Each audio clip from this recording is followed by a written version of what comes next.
কি মা? আজকের মেনু হলো কি বানাচ্ছ? এটা কি? ধোকা। আর হচ্ছে দে গায়া ধোকা ধোকা ধোকা। এটা কি? শিম সর্ষে। শিম সর্ষে আর বেগুন ভাজা। আর বেগুন ভাজা। আচ্ছা, এই ধোকাটা বানানো দেখিয়ে দাও। হ্যাঁ, কি করে বানাবে? এটা ধোকাটা কিসের ধোকা? মানে এরকম করে বানালে কি করে?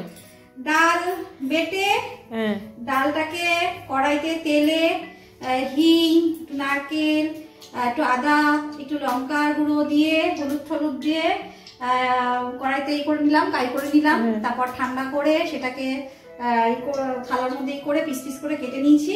এখন এগুলোকে ভাজি দেব। আচ্ছা,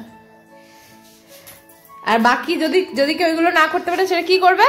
যদি এগুলো কেউ যদি না কেনা পাওয়া যায়, কেনা গুঁড়ো পাওয়া যায় কিনতে, দোকান থেকে এনে গরম জলে করেও সেটাও করা যায়। তারপর এরকম ভেজে এরকম কেটে নিয়ে তবে ভাজতে লাগবে, যেমন তুমি এখন ভাজবে, তাই তো? আচ্ছা, ভাজো। ভালো করে গরম হয়ে নি তেলটা।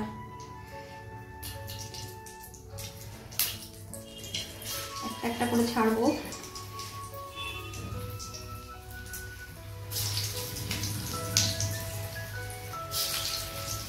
অল্প অল্প করে ভেজে তুলবো, ভেঙে যাবে না হলে। একটা একটা করে এরকম করে সবকটা ভেজে নেবে, তাই তো? কড়া করে ভেজে তুলে রাখবো। অনেকগুলো কড়া হয়ে গেছে ভাজা, আর এগুলোকে তুলে রাখবো আস্তে আস্তে করে। ভাজা কমপ্লিট। আচ্ছা, এই তেলের মধ্যে একটু তেল দিয়ে একটু কালো জিরে ফোড়ন দিলাম। আলুগুলো ভেজে নেবে না? আলুগুলো ভেজে নেবো। আচ্ছা, এতে আমি মশলায় দিয়েছি হচ্ছে আদা লঙ্কা পেস্ট, আর জিরের গুঁড়ো, লঙ্কার গুঁড়ো, হলুদ, নুন, একটু চিনি দিয়ে আমি পেস্টটাকে একটু জল দিয়ে রেডি করবো। ঠিক আছে, এর মাঝখানে আমাকে তাহলে একটা বড়াও দিয়ে দাও। আবার এটা হলো টিপস। এই টিপস না, কি বলে এটাকে? রিশওয়াত। রিশওয়াত দেবো? এই যে ভিডিওটা আমি ব্যাকগ্রাউন্ড থেকে করে দিচ্ছি, এটা টিপস। সবথেকে বড়টা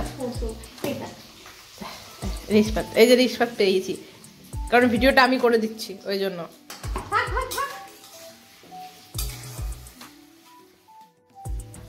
আলুটা লাল করে ভেজে নিলাম।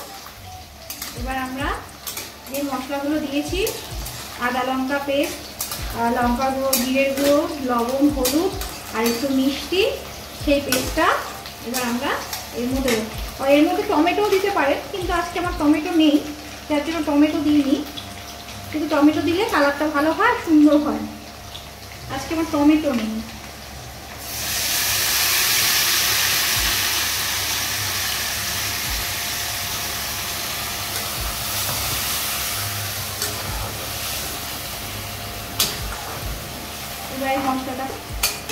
এবারই মশলাটা কষিয়ে নেবে, তাই তো? মশলাটা কষাবো, তারপর আস্তে আস্তে ধোকাগুলো চলে যাবে ধুয়ে দেওয়ার পর।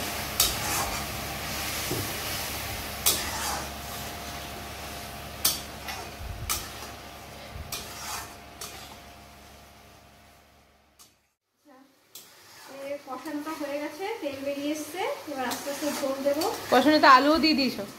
হ্যাঁ, আলু তো ভেজে মশলার সাথে কষিয়ে দিয়েছি। তেল বেরিয়ে এসছে, এবার ঝোলটা দেবো। ঝোলটা দিয়ে আলুটা সেদ্ধ হতে দেবো। আর নামানোর আগে ধনেপাতা আর কি ধোকাগুলো দিয়ে দেবে। ধোকা দেখলি আমার একটা গান পড়ে, দে গয়া দে গয়া দে গয়া দে গয়া দে গয়া রে, আরে ধোকা ধোকা ধোকা ধোকা দে গয়া রে। পাগল নাকি?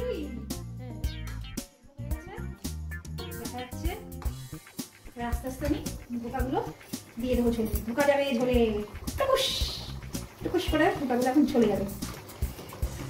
এই যে ধোকাগুলো ঝোলে দিয়ে দিচ্ছে। নামানোর আগে দিতে লাগবে, কারণ না হলে ওটা ভেঙে যেতে পারে। নামানোর আগে ধোকা দিলাম, দিয়ে অল্প একটু নাড়াচাড়া করে ধনেপাতা দিয়ে নামিয়ে দেবে, তাই তো? দেখেছো, আমিও রান্না শিখে গেছি। অবশ্যই।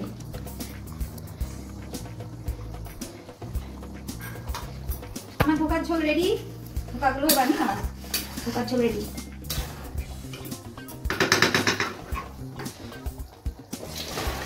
একটু বেশি করে ঝোল রাখলাম কারণ ধোকাটা টেনে নেবে। এই যে ধোকার ঝোল রেডি। বেগুন ভাজা হচ্ছে।